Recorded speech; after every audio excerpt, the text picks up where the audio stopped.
Hey sports fans, here's a tip to keep in mind the next time you make your betting picks. According to research, home field advantage is no joke, especially in those playoffs. In the NBA and the NFL postseason, the home team typically has a 64% shot at victory. Now, go get lucky. See you in Las Vegas. Let's get lucky. Anyone that's been to a sporting event, the atmosphere before a game, I think Game Time Decisions has that same exact atmosphere. This is our arena. This is what we do. There is going to be an energy to Game Time Decisions that you will feel night in and night out. The excitement you get when you lock your bets in, when you're figuring out what you want to do, we can zone in on the biggest games each night. I want this to be the place that people come to before the games start so they feel as ready as possible to lock in their cards. We are going to hit every single one of those markets that you need to know about. We're gonna go through every single thing, and I've got a great team behind me that's gonna help me get the job done. There is not gonna be a better place, I promise you, than Game Time Decisions to get that new information, react to it, and be able to then bet accordingly. We will have everything at our disposal, and we will use that to our advantage. I'm Kevin Walsh. Tune into Game Time Decisions from 6 to 8 p.m. Eastern on SportsGrid.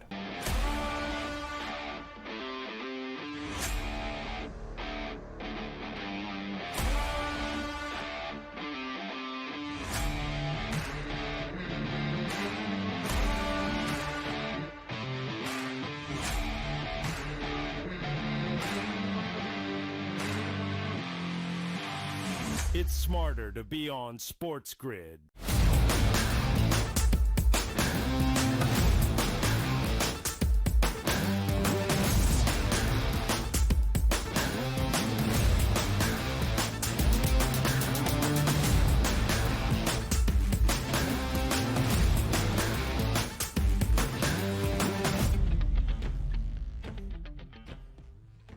Are you ready to rise and grind with us on the early line, Sirius XM channel 159, right here on the Sports Grid Network? It is Tuesday. It is April 1st, and no jokes, people. No April Fool's jokes. It's about business over the next 3 hours, the hottest topics. We have you covered on everything you need to know, specifically for tonight's action and also the Final Four coming up this weekend. I'm Donnie Rightside today, joined by Mark Zinno. And as I stated, 3 hours, action-packed, no April Fools, Mark. None of that stuff around here.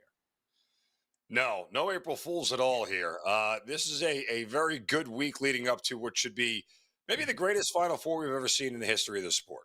I mean, when we look at the 4 teams that are here, I don't think I could have been happier with the 4 teams that made it to the Final Four and the level of basketball we're going to get. So I'm excited for all that hype. It is going to be fantastic, and it's good to see that hopefully Janai Broom, we'll see how healthy he gets for this weekend, but superstars intact, big-time teams. We expected them to get to the Final Four as 1 seeds, and now they sit in the Final Four as 1 seeds. But as we get to the hot topics right now, it does include the women's basketball game as we start the 7-7, the hottest topics across the sports landscape, which yesterday saw lower scoring battle here. Texas 58, TCU 47, advancing to the Final Four. UConn women 78, USC women 64. Now, granted, Juju missed that game, but that didn't stop Paige buckets, as we like to say, 31 points, 6 assists, and 4 steals as UConn moves on to yet another Final Four with a chance to cut down the nets. Yeah, again, we can only wonder what would have been had Juju Watkins been healthy, right? What this game would have looked like, and we certainly know USC wouldn't have been a 13, 14-point underdog. That's for darn sure if Juju Watkins was playing. What's interesting now is it sets up on the other side of the bracket, by the way, it sets up a matchup, the 4th meeting this season between Texas and South Carolina. They met twice during the regular season. They met in the SEC championship game. South Carolina won 2 of 3, and now they get a 4th meeting in the Final Four. How about that moving forward here? And again, superstar power. We'll see how those ratings hold up compared from last year. We had so much superstar talent right through the end. And obviously the Caitlin Clark effect, Angel Reese here. We'll see what happens down Juju for USC. And USC gets knocked out there. We probably figured they probably would be in the Final Four, but not. And maybe she recovers next year and certainly has a strong performance. Let's swing it over, Mark, to the NFL. Hey, look at this. An owner admitting he's wrong, which should be a daily occurrence in the NFL, but also understand this. Just because an owner's wrong doesn't mean they don't make even more money the next season. But how about this? A big swing and a miss, says owner Jimmy Haslam with Deshaun Watson. Me and my wife, basically, is what it says. We were wrong in that one. But you know what, Mark? You can't fire the husband and the wife who own the football team. So what is this? Falling on deaf ears? We'll see. Well, again, it also tells you that they accept the responsibility because they didn't fire the GM and the head coach who No. haven't had any success, really. So this is what you want to hear from your owner. Like, I know he doesn't have a lot of, he hasn't curried a lot of favor with the fans in Cleveland, Jimmy Haslam, but this is what you want to hear. I don't care if he's still on the roster. Is anybody going to deny that anything that Jimmy Haslam said is true? Deshaun Watson can't deny what Jimmy Haslam said is true. So you just move on. They got all the juice out of the lemon that they could. They tried to find a way to make it work. Deshaun Watson's not going to play this year due to injury. He'll be cut after the season is over, and the whole experiment will be dead. And if Deshaun Watson ends up anywhere, it'll be as a backup in the future. Yeah, very interesting to see where the Cleveland Browns go in the draft with a high draft pick. Do they go quarterback? Do they, quote unquote, reach for a quarterback? Or do they just go with the stalwart outside linebacker / defensive end here? Yeah. How do you reach it? Shedeur Sanders. There is no reach. Sanders would be a reach at 2. Sanders would be a reach at number 2.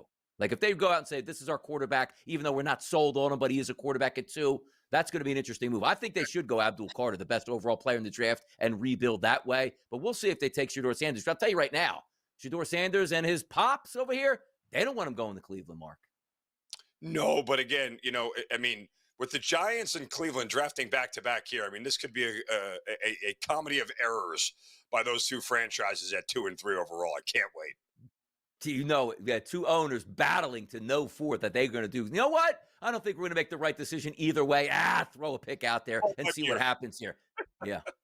By the way, when we talk about this next team too, talking about, hey, quarterbacks, when should we get one? Who should we get? Mike Tomlin's like, yeah, I'm good with Mason Rudolph this year. I understand NFL coaches lie all the time. It's what they do. It's what it's in their DNA. But Mike Tomlin be like, yeah, we're cool with Mason Rudolph. And the fans are like, yeah, you're not. Nah. Mm-mm. Well, that's the point. He might be comfortable with him, but nobody else is, right? Yeah. And that's the issue. Like, Mason Rudolph is not a starting quarterback in this league. That's been proven several times over. Saying you're comfortable with him, I don't know why coaches do that. We all could see. We've all watched enough of Mason Rudolph play to know that is not a guy who starts 17 games who carries you to the postseason. So you could say you're comfortable with it, but, in theory, you could be comfortable riding on a bicycle with no seat, but I'm not willing to try it. They should have just asked Mike Tomlin there yesterday and said, Mike, Aaron Rodgers, he actually doesn't want to play for you. Does that mean you got to pay him like $70 million a year just to get him out of so-called retirement at this point? It's pretty wild how there's one job left open. The Steelers want Aaron Rodgers. Like, yeah, you know what? It might be better just to, watch some Jeopardy each and every night here as opposed to play NFL quarterback at this point, which we'll find out hopefully in the next couple of days, if it even takes that long, of what the Steelers are going to do at quarterback. How about this? Howie Roseman, GM of the year, possibly. The Philadelphia Eagles win a world championship, but he's also on the competition committee. And the competition committee is telling him, we just might want to ban the tush push, Mark. I can't stand the whining that NFL owners and NFL fans do. It's not fair. It's not fair. But it is fair. That's the point. Figure out a way to stop it and stop complaining about everything. Like, here's the only thing that they need to change. They don't need to ban the tush push. What they need to do is allow defensive players to do the same thing. If I could push an offensive player forward, a defensive player should be able to push another player behind him. That's the reason why the tush push works, because there is a rule advantage for the offense that you can push another player, and you can't do that on defense. It is a penalty. So just bring that back in, that within 3 yards of the line of scrimmage, you can push another defensive player into an offensive player, and the tush push will end up being mitigated. Now, they're still going to be able to run it and still be able to run it with a decent amount of success.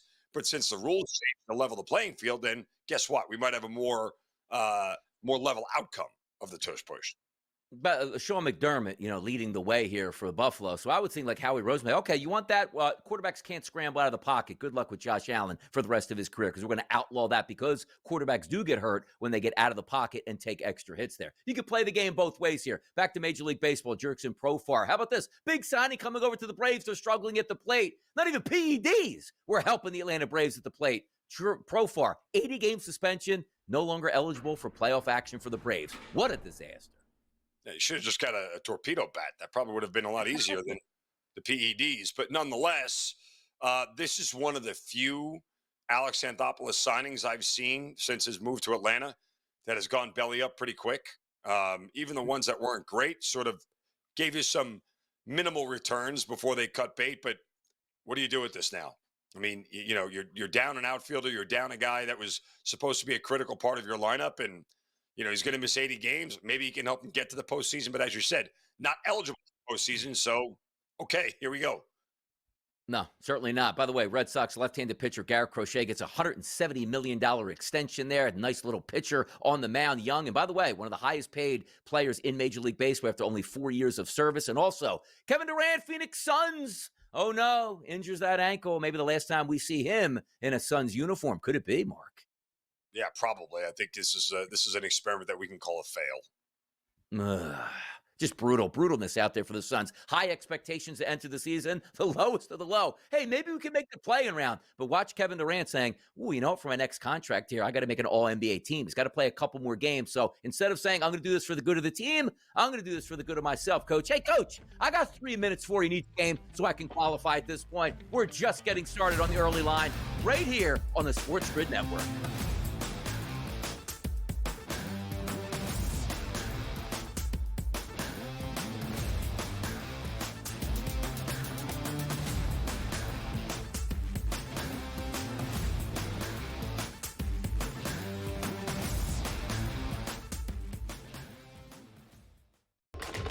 Enter into the magical world of McLuck.com, where even the smallest of spins can win real cash prizes. Adventure into over 1,000 of the best Vegas-style slot games. So what are you waiting for? Unlock your free welcome offer today. Join the fun where winners play and players win. Two guys that can do it all. Too much electricity this morning. This is a good time. We're having a lot of fun. I had to do a triple take. Ka-ching! Why? Because of parity. I didn't mean to offend. Yeah, it's not going to happen. Load management is a dirty word. Let him rip. You know what? Circumstances provide the results. What? How do you do this one? Oh, Donnie, you got such a good show there. A network that is booming. The Early Line, only on SportsGrid. Anyone that's been to a sporting event, the atmosphere before a game, I think Game Time Decisions has that same exact atmosphere. This is our arena.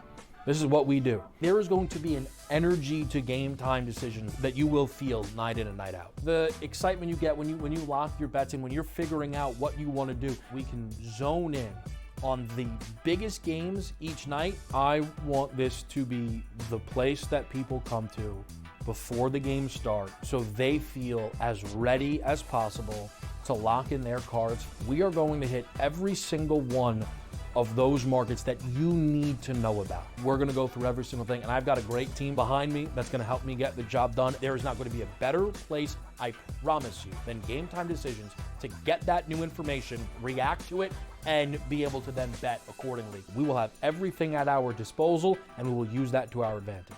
I'm Kevin Walsh. Tune into Game Time Decisions from 6 to 8 p.m. Eastern on SportsGrid.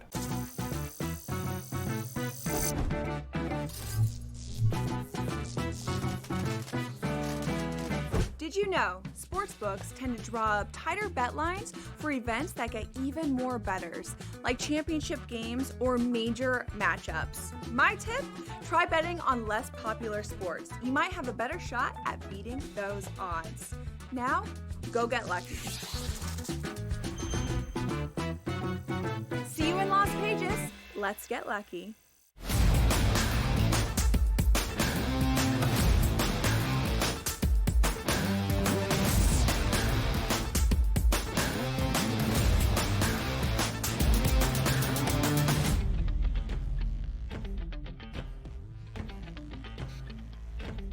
Right back out of here on the early line. Hour number one on the SportsGrid Network. Donnie right side along with Mark Zinno. Major League Baseball certainly taking center stage. Had a pretty profitable night last night, Mark, by the way, over the first couple days of the season. What are you seeing so far? Profitability, laying back in the weeds, waiting for a chance to pounce. How's it been going for you there in baseball?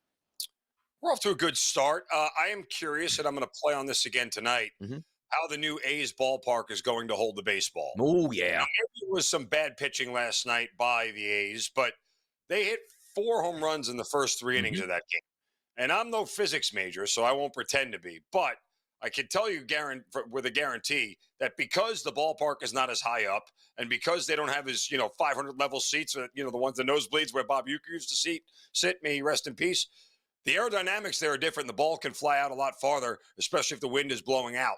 So I'm curious to see how this new ballpark holds the baseball. You're also looking at a Cubs team that in all 5 games of this season this year, they've combined for at least 7 runs with their opponent, if not more. And the A's offense has hit lefties pretty well. They'll face Justin Steele tonight. So I'm going to continue to see if balls are flying out of Sacramento tonight.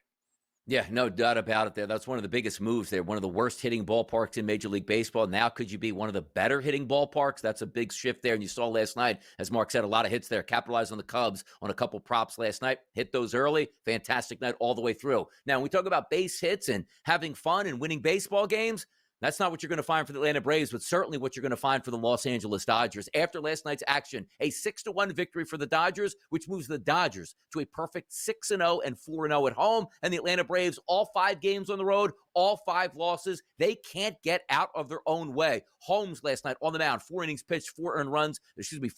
Four earned runs, yes. And also 4 hits given up, but also take a look at Glass now. The embarrassment of riches, Mark, that the Dodgers have in their starting lineup, not only the 1 through 9, but the starting pitching staff. Glass now, 5 innings pitched, 2 hits, 0 earned runs, 8 Ks, a walk-in-the-park victory once again for the Dodgers. But the bigger focal point for me is not the Dodgers winning games, Mark. What's up with the Braves? Well, when you score 1 run on 10 hits over 27 innings, probably not going to win a lot of baseball games. That's a recipe for failure. Look, this was a team, and no one's panicking yet, right? I mean, DRS is 5 games into the season. Let's really kind of call this what it is. But this is a Braves team that had a ton of what-ifs coming into the season. What if Matt Olson returns to the form he had 2 years ago? What if Ronald Acuna gets back to being a 40-40 guy? What if Spencer Strider can stay healthy all year long and return to form? All these what-ifs. What if the bullpen holds up? Like, they had a ton of what-ifs. Well, when you have a lot of what ifs, more often than not all of them come true. So the Braves have to figure out real quick how to put the bat on the ball. Again, torpedo bat, maybe you should start looking into it. That said, they have to figure this out and figure it out pretty quick. You can't win the pennant in April, DRS. But you definitely can lose it.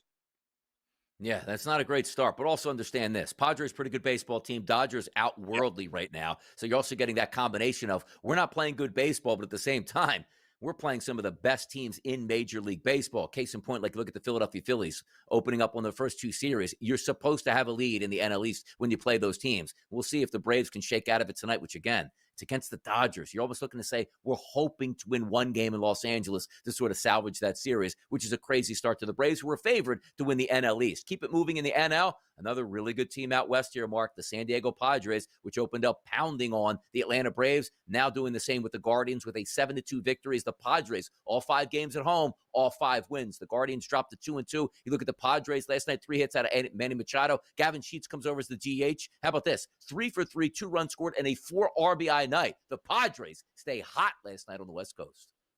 Yeah, look, they're doing it with both hitting and pitching, right? In the 2 games against the Braves where they didn't score a lot of runs, they ended up winning 1-run ball games, and their pitching staff held up. And then the bats have been doing it the rest of the way, with 7 runs here, 5 runs there, 7 runs here. So they're getting a complete effort on both ends of both sides of the ledger here from the offense and the defense. Look, I thought this Padres team was going to be better than a lot of people expected, given how good the Dodgers are and what the Padres had sort of lost this offseason. The real question is, how much does this team stay together as the season goes along? The fact that they're winning early probably is pretty good, but, a lot of people had forecasted Dylan Cease to be shipped out of town at some point in time here during this season. But if they keep winning, there's all the reason to keep all those guys together. Absolutely. And by the way, how about this series here, which I don't know how many people are paying attention to, because coming into the season, no high expectations were required. That's the Angels and the Cardinals. And after the 5-4 victory in 10 innings yesterday for the Angels are 3-1, and the Cardinals picked to be dead last in the Central, at least to the odds market. They're 3-1 as well. I had a Soler and a Trout player prop parlay, which cashed late in that game, so I was very happy to see that. But how about that? The Angels and the Cards, 3-1 apiece. Woo. Well, in fairness, I mean, the Angels played the White Sox and the Cardinals played a not very good Twins team. So I don't know how quick I'm willing to celebrate these teams getting off to a hot start. So there is that. But nonetheless, you take the wins where you can get them this early in the year. By the way, you look at Mike Trout, too, last night. He did have, this is the perfect night where I always preach about RBI props. Plus money, I absolutely love those. Trout goes 0 for 3, but still gets 2 RBI in that game last night. Now, Mike Trout, as I talked about, opening up the season, I believe he was 16-1 to win the AL MVP. I thought it was a better bet to take him like a comeback player of the year, which I thought was a ridiculous price on 16-1. Trouty opens up the season, which usually is hot, then gets injured, Mark. 0.77 on the season so far as opening there in the middle of that lineup for Trouty. Yeah, I mean, again, it's sad to say that we may be seeing the decline of what was the best player in a generation for probably about 5 to 7 years, right? Like, I mean, there's no getting around how good Mike Trout was. He drew every comparison to Mickey Mantle and every other, guy who set the record books on fire from days of baseball lore. And he just has not been a healthy guy over the past 5 years of his career. And it's kind of sad to see. It's one of those things you start to wonder, what if he could have stayed healthy? What was the ceiling for him? What was the height that he could have reached? I'll tell you the height they could reach here with some more hits for that Angels lineup, even though they're 3-1. Trout, 0.77. Soler, 231. Moncada, 100. O'Hoppe, 167. Rengifo, 143. Newman, 0. I don't even know how they got 3 wins at this point. Sometimes it is a miracle, but away go the Angels. Not predicted to do all that much. Yes, yeah, exactly. Play up the White Sox. Even the White Sox have a pretty good starting pitching staff to open the season. Look, April baseball, March baseball, this is exactly what you get. Some of these outcomes are like, ooh, I don't know if that's correct. But the Major League Baseball schedule roars on today. We'll get to those games later, but also the recap continues next, right here on the Early Line.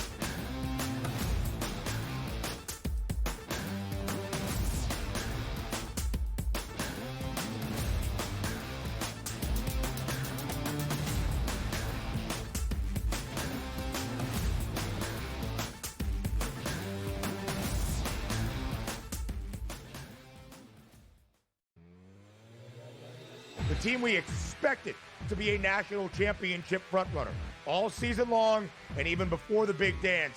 That is the Duke Blue Devils. I don't care that people are like, oh, anticlimactic. You have the 4 best teams lined up, superstar coaches, young coaches, old coaches, veteran teams, young teams. This has got a lot of great storylines heading to the Final Four this weekend. Only on SportsGrid. Anyone that's been to a sporting event, the atmosphere before a game, I think Game Time Decisions has that same exact atmosphere. This is our arena. This is what we do. There is going to be an energy to Game Time Decisions that you will feel night in and night out. The excitement you get when you lock your bets in, when you're figuring out what you want to do, we can zone in on the biggest games each night. I want this to be the place that people come to before the games start so they feel as ready as possible to lock in their cards. We are going to hit every single one of those markets that you need to know about. We're going to go through every single thing, and I've got a great team behind me that's going to help me get the job done. There is not going to be a better place, I promise you, than Game Time Decisions to get that new information, react to it, and be able to then bet accordingly. We will have everything at our disposal, and we will use that to our advantage. I'm Kevin Walsh. Tune into Game Time Decisions from 6 to 8 p.m. Eastern on SportsGrid.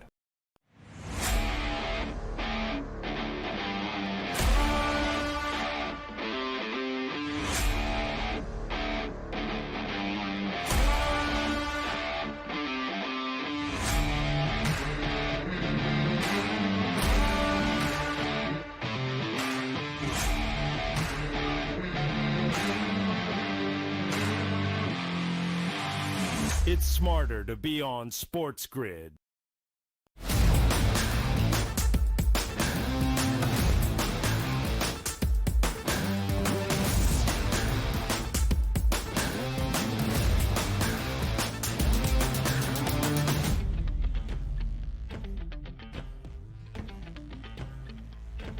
Oh, a lot of hype here to start the season. The Detroit Tigers opened it up at 0-3, but you can put them on the board now with a victory at 1-3. Now, all of those games being on the road. I'll tell you right now, the Mariners, if you told me they get 6 runs at home, should be an easy victory. That's a tough ballpark to score runs in. But how about a 9-6 final for the Detroit Tigers, which included Emerson Hancock's 2/3 of an innings pitched, 7 hits, 6 earned runs in that game. Now he has an ERA of 81 for the season. More like Herbie Hancock at that point. The bats came out to play for the Tigers last night. How about that one?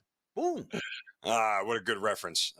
Good Tommy Boy reference pull there with Emerson Hancock. Nonetheless, not a good start. And again, you don't really usually see balls flying out of. Is it AT&T? What is the actual name of this? I think it's T-Mobile. Yeah, I think we're going T-Mobile. Yeah, I think it's T-Mobile. Now, I know it's not Safeco anymore. That much I know.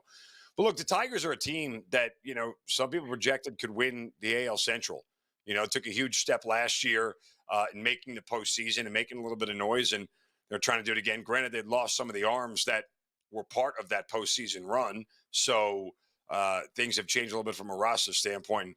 They have Gleyber Torres, as Yankee fans will tell you, what a reliable bat that is in the lineup and how good he is in the field and how well he runs the bases and all that. But nonetheless, still think the Tigers got a lot of potential. They do. By the way, I'm just getting caught up in this. How about a name for the future for you? A catcher for the Tigers.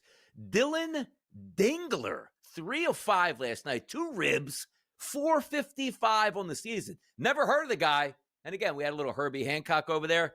Dylan Dingler. Dirk Dingler? I mean, come on now. We got too many good names in this Tigers-Mariners series right now. Come on. Seriously. I mean, who doesn't like a good Dingler? I know I do. Yeah, I mean, that's it. By the way, Tigers open up the season, one of those favorites there in the division, 1-3 on the season. It's very early. Any thoughts change on the process there for the Tigers, or you know what? I'm going to wait and see on that team. I think it's wait and see. I think it's a little early to start, trying to figure out what the Tigers are and how good they can be or how consistent they'll be. Again, they have lost a bit. So I think when it comes to it, you got to get through the first month of the season and see how teams survive. By the way, do you remember when the Mets were having issues there with their draft pick, Kumar Rocker? I don't know if he's going to be worth it. I don't know if that arm is going to hold up here. Well, he did make it to Major League Baseball, if you can call it that. 3 innings pitched yesterday, 7 hits, 6 earned runs, which included 2 home runs, only 3 strikeouts in a loss to the Cincinnati Reds, 14-3 at the Great American Ballpark, which typically is known to see a lot of runs. How about 7 of 18? That means they have 18 runners in scoring position for the Reds yesterday, easily cashing in on some of those tickets. I had a prop parlay yesterday on the Rangers where maybe Seager and Peterson could have done something. They did absolutely nothing, and they got crushed 14-3 yesterday. Yeah, and Ellie De La Cruz, and I keep saying this tongue-in-cheek, but he did switch to the torpedo bat, managed to go 4 for 5, a double, 2 home runs, 7 RBIs, as the Reds put up 2 touchdowns on the Texas Rangers. So maybe there's something to it or not. Look, I'll say this much on the torpedo bat. It's like when every 9-hole hitter in Major League Baseball starts using the torpedo bat and we start seeing those guys hit 35 bombs this year, then maybe I'll start putting a lot more stock into the idea that it's the bat more than anything else. Guess what, Donnie Rightside? I can go buy the most expensive driver there is. My ball probably still won't land in a fairway every single time. Some of it's not really the equipment. Some of it's the guy using the equipment. No, and also it's the confidence too. Like, let me say, you put a drive like this is the best made driver, Mark, to your specifications. Get out there. Before you swing that and make contact, like, you know what? I think this ball is going to get launched out in the fairway. Same thing with a batter. Mark, we've all been there in sports, right? It's like, hey, you know what? I'm struggling at the plate in Little League right now. I hope this kid just throws the ball down the middle because I can't catch up to anything this guy's throwing. But then again, if you're coming up to the plate with the last 3 base hits you got, throw me anything, man. I'll rocket this thing out. It's interesting to see where the torpedo bat is going to go because even hearing other teams like the Philadelphia Phillies, get on it, get this torpedo bat, let me see what's going to happen with it. So I think the confidence more than anything, but I'm interested to see how Major League Baseball does treat this, if it's just a phenomenon and it goes away, or does Major League Baseball counteract that? Like, hey, we've done this in the past. We're going to throw those de-juiced balls out there. Enjoy those torpedo bats, fellas. What would you rather see banned, the tush push or the torpedo bat? Oh, man. See, it's tough for me as an Eagles fan. Like, I don't automatically hate on the Eagles. Like, you know what, ban that tush push. But if the torpedo bat leads to bombs after bombs, we love that in baseball. So, I mean, Here's the difference. Everybody can use a torpedo bat. Not every team can get a tush push. But they can use the tush push. Yeah, they can use it. Like, you can give Jacob DeGrom a torpedo bat, and he's getting his butt kicked up there, though. Bryce Young getting tush push doesn't work. You need a 240-pound monster. That's true. You got to be in the weight room lifting and doing all those things. And by the way, the Yankees love the torpedo bat. Like, yeah, Judge, he's cheating with the torpedo bat. My guy's not even using the torpedo bat. So at least let's get our facts straight out there and get after it. We'll be right back. More Major League Baseball.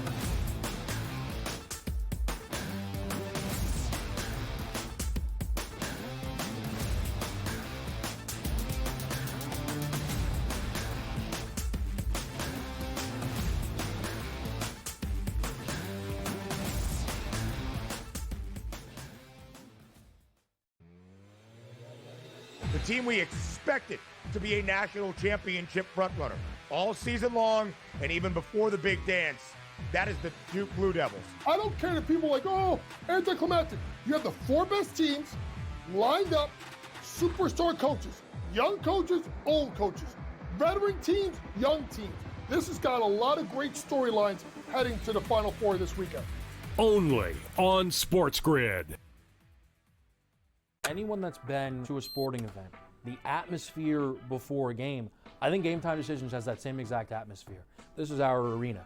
This is what we do. There is going to be an energy to Game Time Decisions that you will feel night in and night out. The excitement you get when you lock your bets in, when you're figuring out what you want to do, we can zone in on the biggest games each night. I want this to be the place that people come to before the games start so they feel as ready as possible to lock in their cards. We are going to hit every single one of those markets that you need to know about. We're gonna go through every single thing, and I've got a great team behind me that's gonna help me get the job done. There is not gonna be a better place, I promise you, than Game Time Decisions to get that new information, react to it, and be able to then bet accordingly. We will have everything at our disposal, and we will use that to our advantage. I'm Kevin Walsh. Tune into Game Time Decisions from 6 to 8 p.m. Eastern on SportsGrid.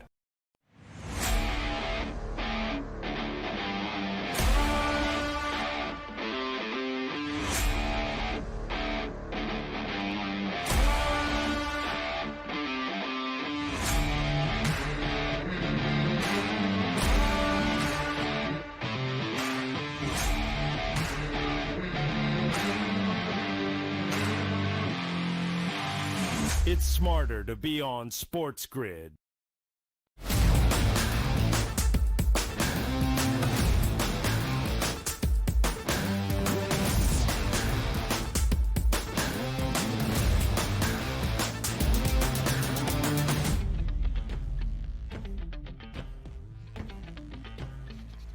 Sometimes, Mark, we talk panic meters on the show and where teams are going to go and how worried are you about them. And understand this, it's a 162-game schedule in Major League Baseball. The ebbs and flows, not nearly as bad as the NFL. Oh, lost 3 games around the NFL. Now you might not make the playoffs. Lose 3 games around baseball in March and not even April. Slow down. Teams are going to be fine. It matters who you play. Teams getting hot at the right time. We understand that. But if I do ask you about a couple teams here in Major League Baseball, not necessarily ruling the roost, like, yeah, the Yankees are 3-0 or the Dodgers are unbeaten at this point. I want to ask you about some teams where the expectations were high and the results haven't been there early on.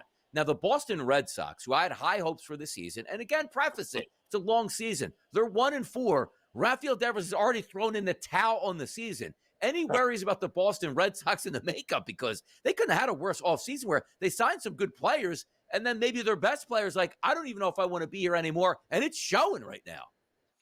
Yeah, I mean, again, it was – there's not a real solid reason for Rafael Devers being 0 for 19 with 15 strikeouts. I mean, that's, stuff that you don't see happen to anybody all that often. That said, I still believe that the Red Sox have a chance to win this division. I think they've put together a good enough roster that it can happen. They need to stay healthy and they need to get guys producing again. And this is not a team that I would count out by any stretch of the imagination.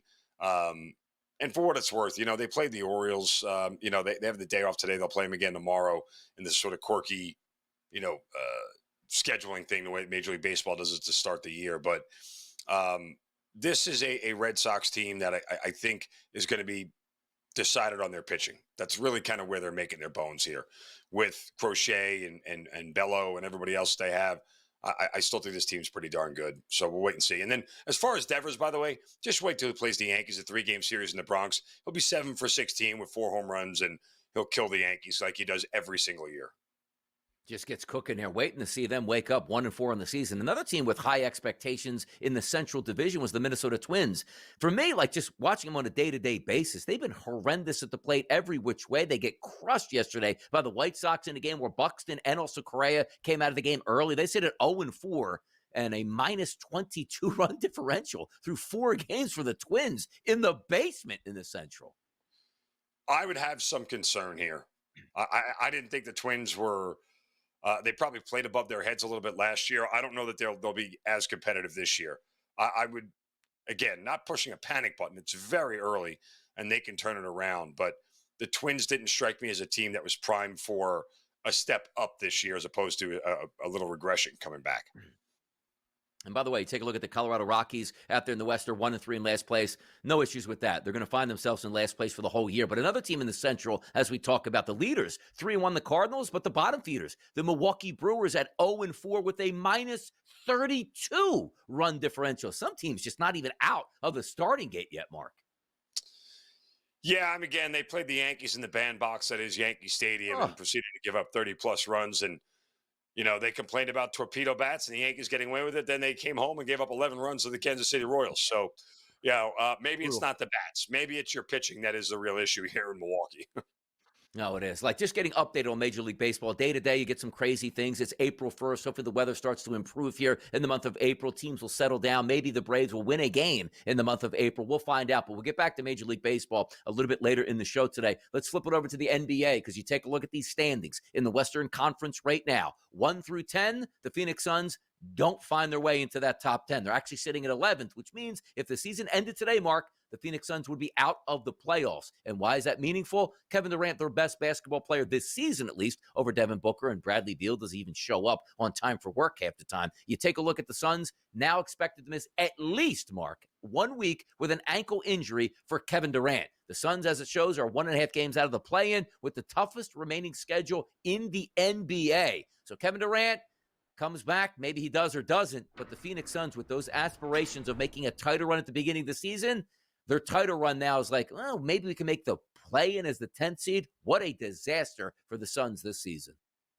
Yeah, how do you want to look at this? In the micro view or the macro view? Because you kind of just detailed the micro view. It's an absolute disaster. They have not been good. This is not a team that poses any serious threat to anybody to make a deep run in the Western Conference. Even if they do make the play-in tournament, even if they do get out of there as the 8th seed, guess what? You are decidedly going to get whooped by the Oklahoma City Thunder in the first round of the playoffs. So there's no short-term future that bodes well, and the long-term future doesn't bode well either, because as it looks like right now, you have to trade Devin Booker if you want out of this thing, right? Nobody wants Bradley Beal. Nobody wants to take on that contract. He doesn't want to play for you. He doesn't want to go anywhere either. Kevin Durant's not staying. There isn't anything the Phoenix Suns can do at this point other than just rebuild and rebuild fast. Exactly. And the one thing that we probably understood, like they were trying to get rid of Bradley Beal. Kevin Durant's just like playing that good soldier. They're like, yeah, I know I'm going to get traded. I'm out of here at the end of the summer. Who knows what they're going to do with Devin Booker? Is it a complete reset or not? Ishbia buys the team and tries right away to say, I'm going to get a big three. I'm going to pay a lot of money. We're going to have some fun here out in the desert. And it just hasn't worked in their favor. And one iota for the Suns is, again, now as they sit today, if the season was over, they wouldn't even be in the play-in round. Certainly an embarrassment there. And I'll tell you, two teams that won't be in the play-in round and two teams that'll be in the playoffs, that's the Boston Celtics and the Memphis Grizzlies. Last night, the Celtics handling their business 117-103 on the road against the Memphis Grizzlies. You just take a look at the lineup where the freedom to come off the bench for the Boston Celtics and have unlimited shot attempts. Al Horford, 37 minutes off the bench, 18 total shots taken. 13 of those were three-pointers, with 6 he made, 26 off the bench. The Boston Celtics as deep as it gets in the NBA. It should scare the ever-loving snot out of a lot of teams, most particularly the Cleveland Cavaliers, that the Boston Celtics may be playing their best basketball right now. Winners of what? Is it now 9 in a row or 10 in a row? Nine straight. And it's not like they've done it against slouches. By the way, 8 of these 9 wins, DRS, have all been on the road, including a 7-game road trip. Like, wow. Like, they didn't even get tired on the road and had a stinker one night. No, they beat everybody, and it wasn't close. Of these 9 wins, only one of them was a possession game or less, and that was the game on the road against the Brooklyn Nets. So, other than that, they have kind of showed everybody again who they are and how good they're going to be. And in my eyes, it's a fait accompli that they're going to win the title again, because I don't think anybody's going to beat them. But, it should be scary to know that they could literally rest guys, and because their schedule is so soft the rest of the way out, if the Cavs decide to stumble a little bit more, the Celtics could get the number 1 seed. Yeah, they're 4 games back, the Boston Celtics now, as they sit against the Cavaliers. And again, 9 straight wins, which they're 9-1 in their last 10, only 5-5 in their last 10 for the Cleveland Cavaliers, sort of navigating, just getting healthy to the playoffs and getting that number 1 overall seed. But also, the team that the Boston Celtics beat last night, which was the Memphis Grizzlies, who had aspirations just a few short weeks ago, Mark, of maybe being the 2nd overall seed in the Western Conference. They now sit 3-7 in their last 10 games and have stumbled now down to the 5th spot, which they're only a game ahead of the Warriors and a game ahead of the Timberwolves and the Clippers here. The Grizzlies not playing their best basketball at the end of the season. And boy, they could find themselves in the play-in round, Mark. Yeah, I mean, what a crazy turn of events it's been for the Memphis Grizzlies, who fired their coach a couple of days ago. They've lost 7 of their last 10. They're losing their grip on what was undoubtedly probably at some point, a month ago, a home playoff series. Minnesota and the Clippers are just a game behind them for the 5th seed. So this could be really, if Memphis ends up falling out of a defined playoff spot into the play-in tournament, you may as well bet against them to even get out of the play-in tournament. Yeah, it's a tough ride there for them. You take a look at the Boston Celtics, by the way, too, who probably won't get home field advantage throughout the playoffs, but 32 wins on the road, the best in the NBA by a wide margin of at least 3 games, I believe, from other teams. I think 29 wins for the Oklahoma City Thunder there. So they've been sensational on the road, but also understand this. You're taking a look at that Western Conference. The Oklahoma City Thunder, a 14.5 game lead over the 2nd place Houston Rockets right now. 63 wins for the Thunder, win streak up to 10 games here. Are we just on a collision course with the Celtics and the Thunder right now? We'll find out. More NBA talk next on this Tuesday morning edition of The Early Line.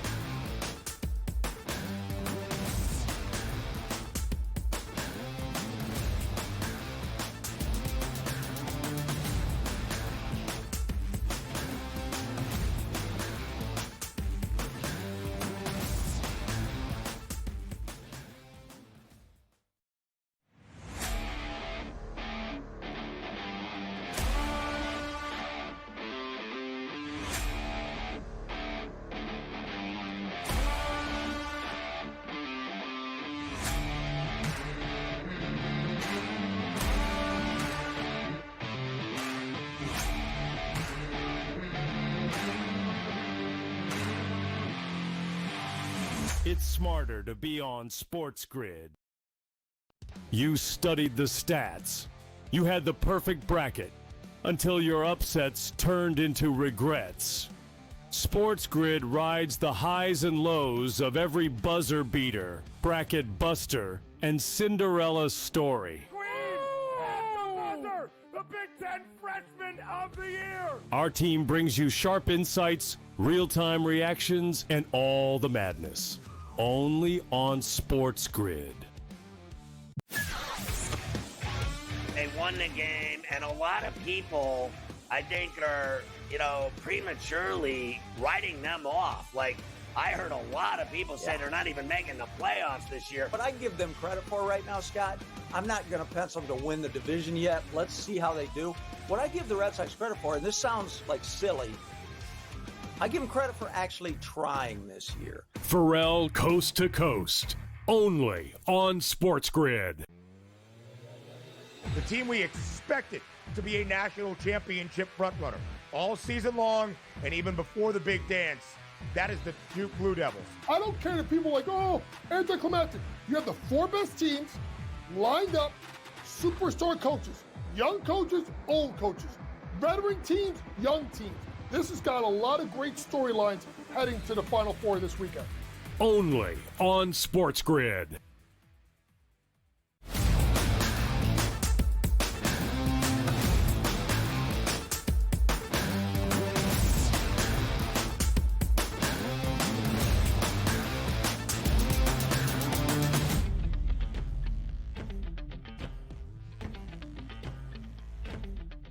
Back to the NBA, back to a nice couple wins here. The Los Angeles Lakers out on the West Coast, a 104-98 victory over the Houston Rockets yesterday. Rockets were on a back-to-back. The Lakers now sit at 46-29 on the season. LeBron James last night, Mark, logged 38 minutes, going 5 of 12 from the floor for only 16 points. And Luka Doncic, only 20 points. You say, boy, that's usually a Lakers loss. How about the bench? Dorian Finney-Smith, 32 minutes and 20 points. You take a look at Gabe Vincent, 24 minutes and 20 points. The bench comes to the rescue for the Lakers in a victory yesterday.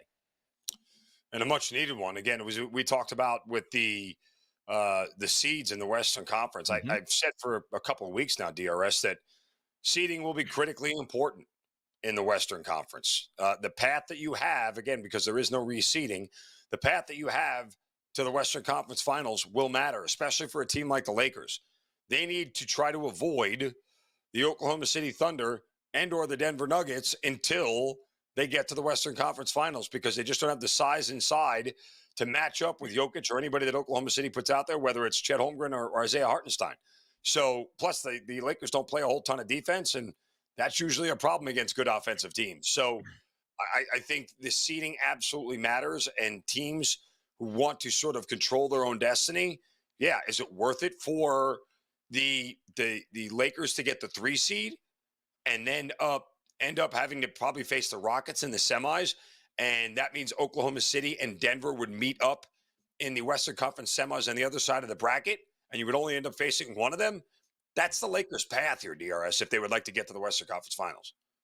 Yeah, we're close to the playoffs, and hopefully that's going to spur on a lot more interest as half the teams are tanking, half the teams are trying to play for playoff positioning. So it does have some ugly basketball, which is a perfect segue to the next game. And it wasn't ugly for the Clippers. They go on the road and knock off the Magic 96-87. But it just feels like the Magic, when you take a look at some of their offensive performances and the way they like to play, like, hey, routinely around 207, 208, 209 is the totals, where other teams around the league routinely in the 230s and 240s here. Up at the break for Orlando, completely collapsed in the second half. And by the way, second quarter, 19 points, third quarter, 19 points, fourth quarter, 21 points. Not good enough for the Magic as they dropped to 36-40 on the season, but a much-needed victory for the Los Angeles Clippers that got a balanced scoring attack. Kawhi, 21 points. Zubac, 18 points. Harden, 20 points. And Norm Powell, 21 points last night in the starting lineup, Mark.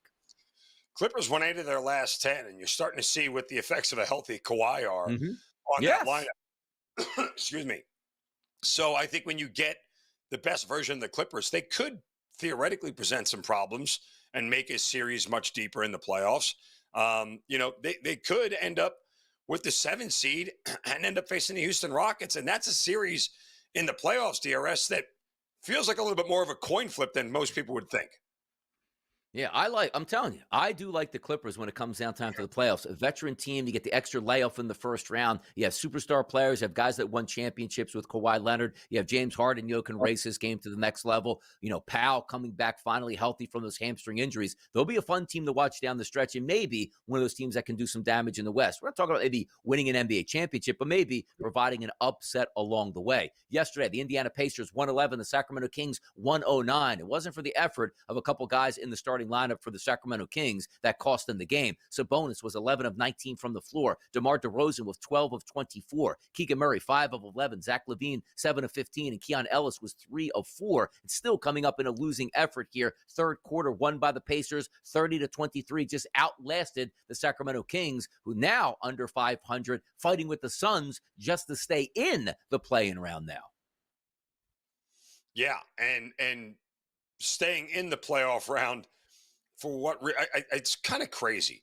Like, between the Phoenix Suns, the Sacramento Kings, and Dallas Mavericks, it almost feels like the Portland Trailblazers getting in would probably be the best thing, because that team is young and actually cares and will try and actually make a contest of it. The other teams are just sort of hanging on for the sake of saying they made the play-in tournament and sort of just, taking up a spot that they don't really want.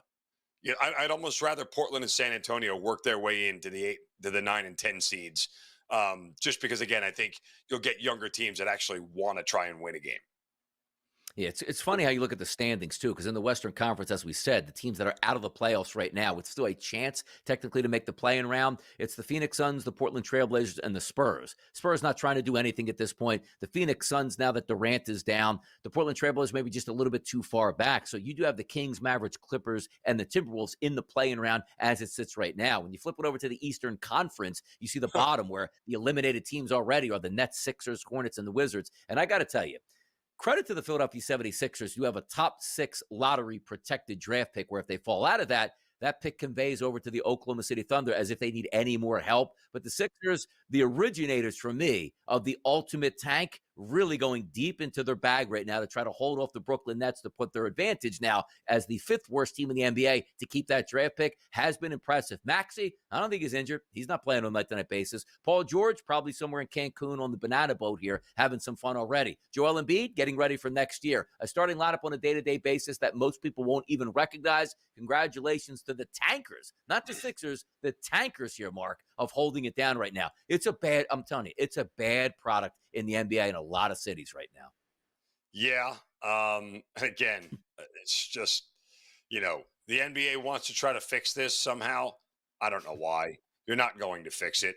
What you need to do is figure out a way to disperse the talent across the league a little bit more and sort of, figure out a way to eliminate these, quote, super teams, and you won't have the haves and have-nots in this league. That's the problem more than anything else. You're always going to have teams that are tanking, trying to get a better draft position, more lottery ball, more ping pong balls for the lottery. But as you mentioned, in the Sixers case, it's more about them not finishing past or the 7th worst record in the NBA because they would lose their draft pick position. By the way, the NBA is so interesting to me because the NFL, you do get caught up in a scheduling conflict, usually once a year maybe. You have the Thursday night road game. Put your team in peril for 1 week. All right, let's see if we can get through it. I haven't run the numbers, or maybe Joe Frizo can do this over the break. Find out how many back-to-backs each team plays in the NBA. Like, what's the average of that? If we just did away with back-to-backs, it would make it so much easier on, hey, it's going to be a off night for this player or a management night for this player. Imagine if the NFL did that. Like, hey, you know what? Every 14 or 15 weeks there, you're having guys sit out because they just need to. It's craziness the way it works out here. We're going to talk women's basketball, Elite Eight style, next right here on the grid.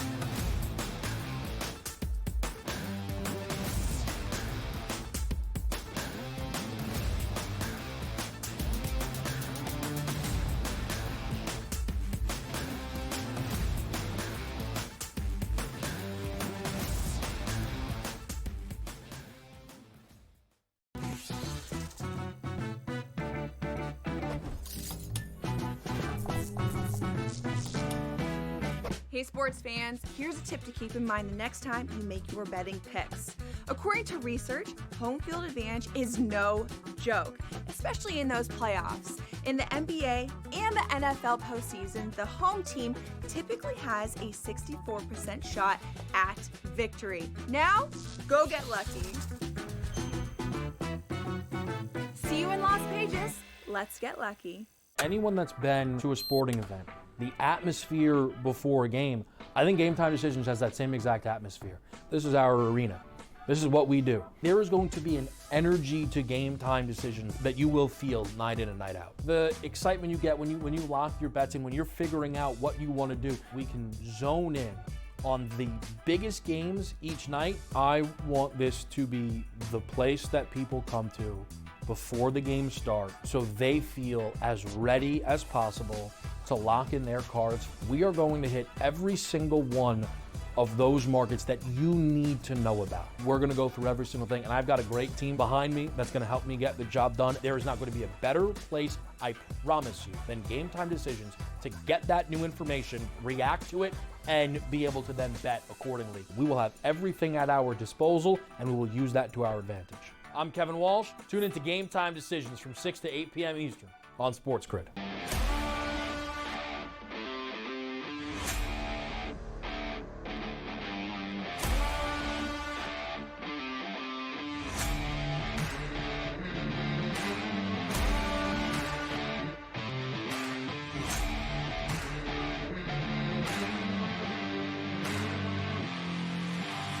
It's smarter to be on SportsGrid.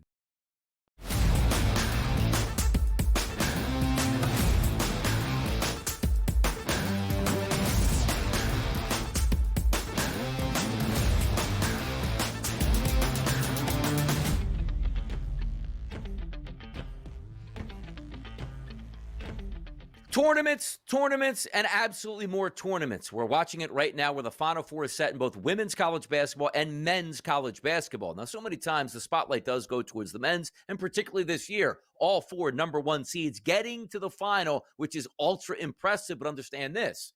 We haven't seen that done in a long time, but the expectations were all of the ones were heavy favorites to win their regions, and they did win their region. So we're set up for a fantastic Saturday at the Final Four. The women will start it up on Friday because we had some finals yesterday, which determined who is going to make the Final Four. And that includes the number 1 seeded Texas Longhorns with a 58-47 win over the TCU Horned Frogs. You take a look at that game. Haley Van Lith, 40 minutes she played in that game, only 3 of 15 from the floor, scored most of her points from the free throw line for 17 points, but it just wasn't good enough. In a lower scoring tilt here, Mark, the Longhorns advance over the Horned Frogs in a battle of Texas. Yeah, and again, a very interesting game to say the least. And Texas now has a date with the Big Bear looming for the 4th time this year, as South Carolina will be their opponent in the national semifinal. Again, those two teams met and split the regular season series, each team winning on their home court. Texas lost to South Carolina in the SEC title game. Now they get to play them again for a 4th time.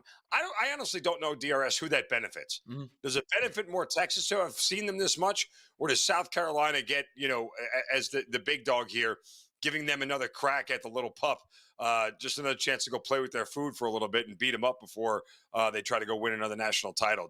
You don't often see a same team meet up 4 times in the same season in college hoops, men's or women's. I remember this was let's go back like 20 years, like Pat Summitt and Gino Auriemma. Like there used to only be like 2 teams in women's college basketball, and they'd make sure they played a few times during the regular season because every other game was meaningless but Tennessee and UConn back in the day. Now, much more star power in the women's game where it's not so top heavy, but there are superstars all over the place. And UConn and USC, if you would have told us, Mark, this was going to be the matchup in the Elite Eight to get to the Final Four, you would sign up. A little Juju action versus Paige, and away you go. Well, Paige was the only one playing because Juju got injured. She played a full 40 minutes, 9 of 18 from the floor, 9 of 11 from the free throw line, 4 of 8 from three-point range, 31 points as she has been scorching hot in this tournament, lifting UConn to a 78-64 victory over the USC Trojans. And look, a fantastic performance by Paige and the entire UConn Huskies team. USC, give them a little credit. They did make it. It got to a point where it was just a 5-point game in the second quarter, DRS, with about 2 minutes left. And then UConn went on an 11-2 run to finish the first half. And that was the end of it. It was all she wrote. And UConn kind of ran away with this thing. And it's sad because, you're left to wonder what would have been, right? And as you kind of described it, Juju versus Paige, that matchup would have been something that was must-see TV, so to speak, when it comes to the women's game. And it never materialized. And again, USC will have to turn the page to next year. But UConn's going to be a real tough out for UCLA. I'm not ready to count this UConn Huskies team out yet. By the way, I want to be commissioner, Mark, of women's college basketball. I'm commissioner of just about every sport across the landscape. Can we give them 8 years of eligibility? Like Caitlin Clark should still be back this year, and all the South Carolina girls, all the USC girls. Like I think it would make for a better sport at this point. 8 years for the women. They would rule the college game. Like, imagine if Caitlin Clark was still balling right now in college basketball. My goodness, Mark. You would get the ratings back at this point. At some point, even Van Wilder had to leave school. So I assume that, these women would have to leave school at some point in time. They can't stay there forever. But your point is well taken. At least the level of the college game would be at a much more equitable fashion if you can keep people around that long. Yeah, we'll see what the ratings are compared to last year because we had lightning in a bottle the past few years with Caitlin Clark. And now, again, no Juju Watkins here left. And she's obviously would have been knocked out with USC, who lost. But Paige Becker's holding down the fort there for UConn. Let's get to some of the statistics here on who do you think is going to win the championship, the odds market at the FanDuel Sportsbook. UConn, -135 price. South Carolina, +240. Texas, 6-1. UCLA, +750. Is it so easy to go with UConn at -135? But there is a pedigree with South Carolina and Dawn Staley that now getting a plus money price at 240, some people might sink their teeth into.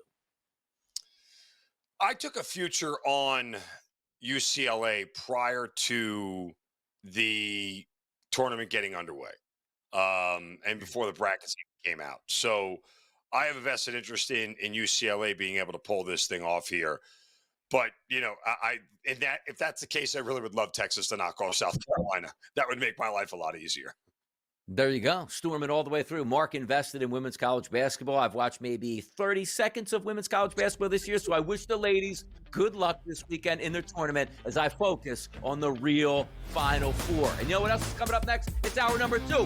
We're pushing tushes. Can I say that? Can I say that on the air? I don't know. I just did. We'll see you next.